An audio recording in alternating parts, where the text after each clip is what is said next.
దేవుని పరిశుద్ధ నామానికి మహిమ కలుగును గాక. ప్రభు పేరట మీ అందరికీ నా ప్రేమ వందనాలు. ముఖ్యంగా దైవజనులు నవీనయ్య గారికి, అమ్మగారికి, వారి బిడ్డలకి నా శుభాలు వందనాలు తెలియజేస్తున్నాను. బిఫోర్ ఐ ప్రే ఒక చిన్న గిఫ్ట్ వాళ్ళకి ఇవ్వాలనుకుంటున్నాను.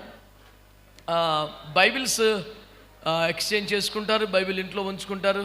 దీని కొరకు ప్రత్యేకంగా బైబిల్ సిద్ధపరిచే ఉంటారు. But I would like to give 2 Bibles to them. నాకు తెలిసి సర్వలోకములో అత్యంత విలువైన దేవుని వాక్యమే కనుక దేవుని వాక్యం ఎక్కడైనా ఒకటే, కానీ ఈ గ్రంథం మీద వారి పేర్లతో ముద్రించి ఇవ్వడం అనేది వారికి ఒక తీపి గుర్తుగా ఉంటుంది అని భావించి ఈ తక్కువ వ్యవధిలోనే వీటిని సిద్ధపరచగలిగాను. వాక్యానికి సంబంధించి దైవజనులు ఉన్నారు కనుక నేనేమి ప్రసంగం జోలికి పోకుండా ప్రసంగి గ్రంథం 4:9-12 మధ్య వారిలో ఒంటరి ఒకరి మీద దుష్టుడు పడితే గెలవలేడు, ఇద్దరు కూడి ఉండగైతే సులభంగా గెలుస్తారని ప్రభు అన్నాడు. ఇద్దరు కలిసి ఏ పని చేసినా గెలవలేరు, ఇద్దరు కలిసి ప్రార్థన చేస్తేనే గెలవగలరు. వ్యక్తిగత ప్రార్థనా జీవితాలు కలిగి ఉంటారు. వివాహం అయిన తర్వాత, కుటుంబంగా కట్టబడిన తర్వాత మీరు కలిసి ప్రార్థించడం ద్వారా మీ విజయాలు 10% పెంచుకోవాలని, 10 రెట్లు అధికం చేసుకోవాలని ద్వితీయోపదేశకాండం 32:30లో వారిలో ఒక్కడి 1000 మందిని తరిమితే ఇద్దరు 10,000 మంది తరుముతారన్నారు. కనుక మీ బలము, మీ విజయాలు 10 రెట్లు పెరిగినట్లుగా కలిసి ప్రార్థన ఆరంభించాలని కోరుతున్నాను. If you can stand up, I just want to pray for you. ప్రేమ కలిగిన మా మహాపరిశుద్ధ తండ్రి, మహోన్నతుడా, మీ పరిశుద్ధమైన, శ్రేష్టమైన, ఘనమైన నామాన్ని స్తుతించి ఆరాధిస్తున్నాం.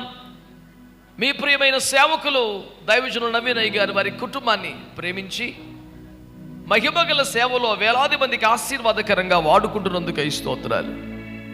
వారి ద్వారా మీరు జరిగిస్తున్న మహిమ కలిగిన సేవల కొరకు వందనాలు. ఆత్మల రక్షణ పంటను బట్టి స్తోత్రాలు. IFJ విజ్ఞాపనోద్యమంలో సహా దైవజనులు మోకరిస్తూ, అనేకులు మోకరింపజేస్తూ నడిపిస్తున్న ప్రార్థనలకై మిమ్మల్ని స్తుతిస్తున్నాం. ఈ సందర్భంగా కుమారుడు హస్త నిక్షేపణ పొందుటలోను, ఈ దినాన పరిశుద్ధ వివాహం యొక్క వేడుకలోను అల్పదాసునికి ఇచ్చిన భాగ్యం కొరకు వందనాలు. వారి ఇరువురిని పెండ్లి కుమారుడిగా, పెండ్లి కుమార్తెగా ప్రతిష్ఠించి మీరు తీసుకొచ్చారు. మీ పరిశుద్ధ సేవకుల ద్వారా ఈ ఘనమైన కుటుంబాన్ని మీరు కట్టబోతున్నారు.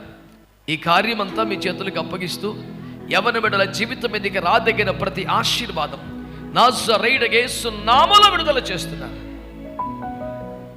భూమికి పునాదులు వేసిన మీ చేతులతోనే, సియోనుకు మూలమైన మీరే మీ చేతులతో ఆదర్శ క్రైస్తవ కుటుంబంగా వారిని కట్టి ఫలించి అభివృద్ధి పొంది విస్తరించి నిండించి లోపరుచుకునే పూర్ణాశీర్వాదానికి పాత్రలుగా చేయగలరని, దేవుని రాజ్యమును కూడా ప్రయోజనం కలిగించగల ఒక కుటుంబాన్ని కట్టమని యేసయ్య పేరట ప్రార్థించి వేడి పొంది ఉన్నాము తండ్రి. ఆమేన్.